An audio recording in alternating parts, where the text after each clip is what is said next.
Ces vidéos sont des récapitulatifs de concepts, informations ou anecdotes publiées dans des précédentes vidéos.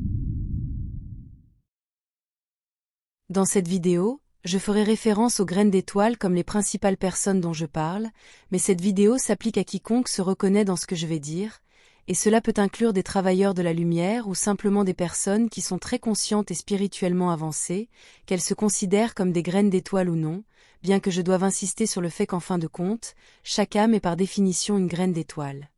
D'autre part, même si tout le monde est une graine d'étoile, ce terme est mieux utilisé pour décrire une âme ou une personne qui vit une expérience sur Terre en tant qu'humain, et qui, dans sa vie antérieure immédiate, ou ses vies, était incarnée ailleurs dans l'univers en tant qu'une autre race ou espèce. Elles peuvent être sur Terre pour une seule ou quelques incarnations, alors qu'elles étaient d'une autre race, ou simplement étaient un humain spatial, ou toute variante de l'Irien, mais d'une autre culture lointaine, et pour les humains sur Terre, c'est de loin le cas le plus courant. Quoi qu'il en soit, les graines d'étoiles se souviennent profondément d'avoir été quelque chose d'autre et se rappellent avoir vécu dans des sociétés beaucoup plus avancées et pacifiques.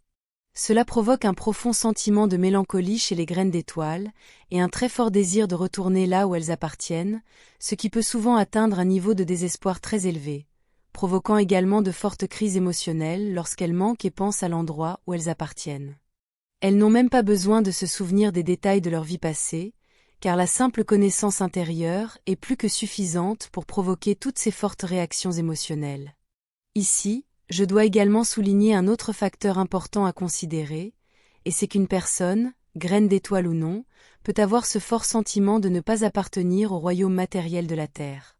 Non seulement parce qu'elle a vécu dans des civilisations beaucoup plus avancées durant ses vies passées, mais aussi à cause de quelque chose de beaucoup plus récent du point de vue de leurs âmes, et c'est le souvenir de l'existence paisible dans l'au-delà, qui est aussi l'espace entre les vies. Le souvenir fort et récent d'avoir un corps parfait, ou de ne pas en avoir du tout, et le souvenir d'exister dans un royaume que tant de ceux qui se souviennent ont décrit, est beaucoup plus réel que la vie dans le royaume matériel, où elles sont incarnées. Elles se souviennent d'un endroit où tous leurs besoins sont satisfaits, où elles vivent dans l'amour, l'intégration et l'acceptation, et où elles n'ont même pas besoin de marcher à moins qu'elles ne le souhaitent, car elles pensent simplement à un endroit et elles y sont, parce que là-bas, vous êtes un avec l'endroit, car vous n'êtes pas dans un endroit, mais c'est plutôt le lieu qui est vous, car l'âme crée la réalité dans laquelle elle a l'impression de vivre, comme son reflet miroir. Ainsi, là-bas, vous ne voyez pas à travers des yeux, car comme tant d'âmes qui se souviennent l'ont rapporté, vous voyez tout ce que vous voulez voir, et à 360 degrés tout autour en même temps, si vous le souhaitez. Tout cela tout en vivant l'expérience qui est décrite comme étant plus réelle que la soi-disant réalité matérielle, car même les couleurs là-bas sont plus vives, et il y en a beaucoup plus, dont beaucoup de concepts n'existent même pas sur Terre, ainsi que tant d'autres choses incroyables et positives qui sont impossibles à décrire par des mots. Le souvenir fort et récent d'un endroit où ils manifestent tout ce dont ils ont besoin instantanément tout en étant immergés dans une matrice de vibrations ultra élevée, qui garantit logiquement que rien ne peut jamais mal tourner, est si présent dans l'esprit inconscient et subconscient de l'âme incarnée, qu'il est inévitable qu'il refasse surface, sous la forme de cette forte mélancolie et de ce désir désespéré de retourner dans cet endroit et cet état d'existence. Alors que la graine d'étoile grandit dans sa prise de conscience qu'elle n'appartient pas à la Terre, car la fréquence là-bas ne correspond pas du tout, et alors que la graine d'étoile accumule des connaissances à ce sujet, recherchant littéralement le sujet par elle-même, elle finit par désirer désespérément communiquer avec ce qu'elle considère comme sa famille d'étoiles, souhaitant une extraction, et c'est compréhensible. Mais toutes les graines d'étoiles ne peuvent pas être extraites, ni même destinées à l'être, selon leur propre plan de vie, celui qu'elles ont conçu pour elles-mêmes lorsqu'elles étaient entre deux vies. Le problème ici est que les graines d'étoiles ont beaucoup recherché ces informations de base en ligne, où il y a une vaste quantité d'informations confuses et déformées, dont la plupart ont été placées là avec l'intention pleine de manipuler la perception du public sur le sujet en question, surtout pour que les graines d'étoiles les trouvent. Et comme je le dis toujours, il est de la responsabilité de chaque âme de rechercher, découvrir et finalement accepter ou rejeter chaque morceau d'information. Tout cela entraîne de nombreuses idées fausses sur la vie en dehors de la Terre et sur les extraterrestres et leur culture, où le mouvement New Age a dépeint la vie sur d'autres planètes comme parfaite et dépourvue de problèmes. Pour moi, C'est un signe clair que de nombreuses personnes qui ont partagé leurs informations sur tous ces sujets ont mélangé la mémoire et la perception d'avoir vécu sur une autre planète et dans une culture hautement avancée, avec l'expérience d'avoir existé dans les plans de vibration supérieurs de l'existence appartenant à l'après-vie et entre les royaumes de la vie. Et cette dernière phrase est très importante pour moi personnellement, car je veux vraiment que vous compreniez tous mon dernier point. Beaucoup de graines d'étoiles voudront être extraites par leur famille d'étoiles de manière désespérée, pensant à tort que cela résoudra tous leurs problèmes, car elles sont convaincues qu'une autre planète est un endroit idyllique, alors qu'en réalité, c'est juste une autre planète, un autre lieu au sein du même royaume matériel d'existence, avec tous ses problèmes. Au fond, là où elles veulent aller, où elles aspirent vraiment à retourner, c'est vers l'existence véritablement idyllique dans les royaumes astraux supérieurs de l'après-vie et entre les vies. Cela signifie qu'être extrait, en réalité, n'est qu'un échange d'un ensemble de problèmes contre un autre, dans l'idée pleine d'espoir et illusoire que l'autre sera meilleur. Cela dit, la vie sur Terre est largement acceptée comme étant l'endroit le plus difficile et le plus exigeant dans lequel s'incarner, un endroit où seules les âmes fortes et avancées osent aller.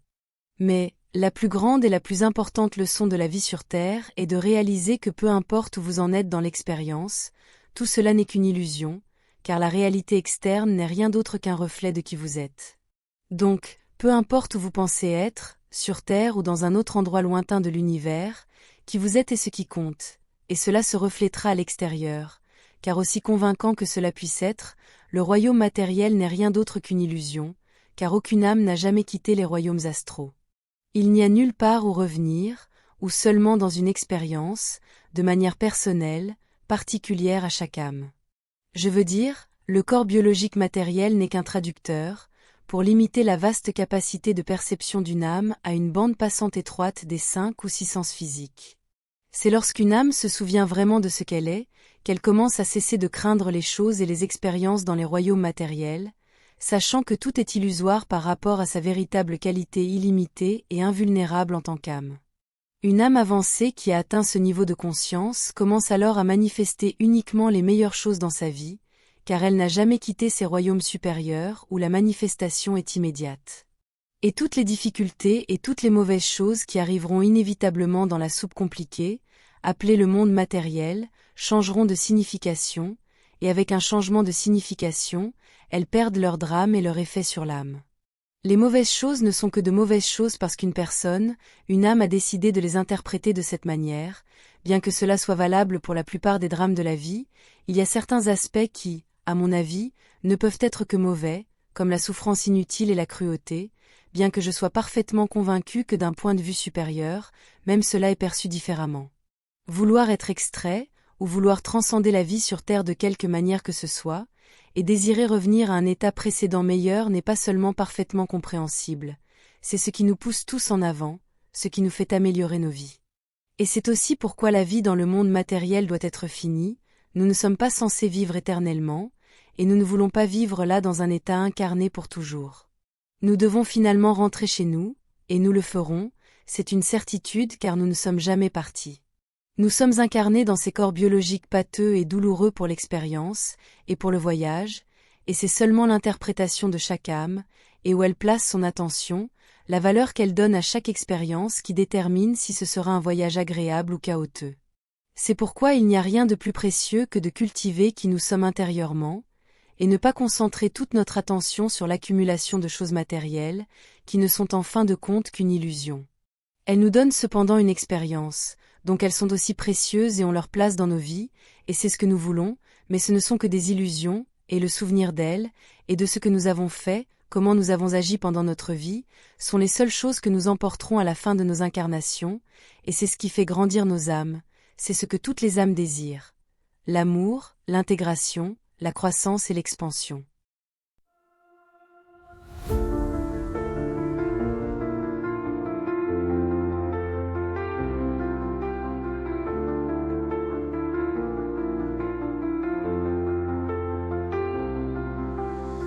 Dans l'immensité des cieux, nos rêves se déploient. Une étoile de nos voeux vers un monde de joie. Chaque lumière dans la nuit raconte une histoire, un voyage infini.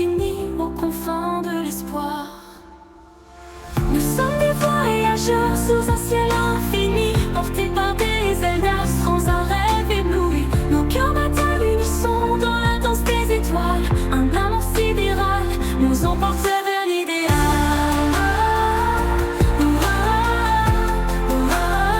Nous emporte vers l'idéal.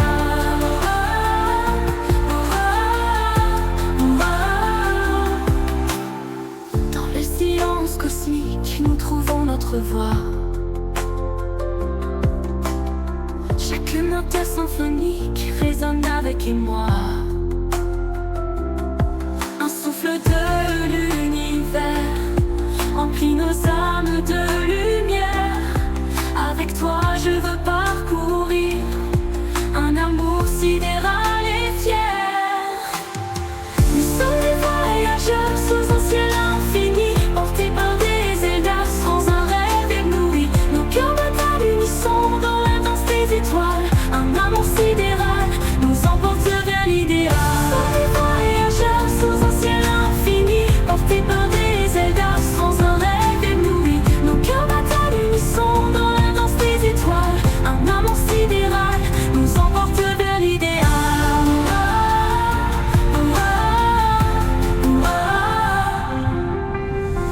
Au-delà des galaxies, nos rêves se réalisent.